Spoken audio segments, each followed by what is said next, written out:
जागतिक काटकसर दिनाची सुरुवात 1924 साली इटलीच्या मिलान शहरात झाली.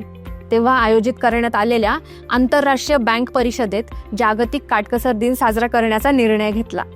या दिवसाचा उद्देश लोकांना बचतीचं महत्त्व पटवून देणे हा होता. कारण त्या काळात युद्ध, आर्थिक मंदी आणि अस्थिरता यामुळे लोक आर्थिकदृष्ट्या कमकुवत झाले होते. बचतीचा उपयोग केवळ मोठ्या गोष्टींसाठी नसतो.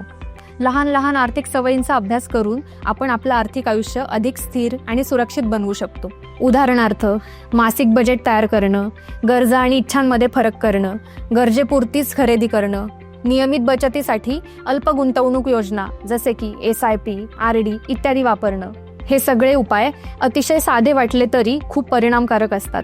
ऐका हो ऐका मराठी पॉडकास्टच्या पुढील अपडेट्स जाणून घेण्यासाठी आपल्या चॅनलला सबस्क्राईब करा व बेल आयकनला प्रेस करायला विसरू नका. धन्यवाद.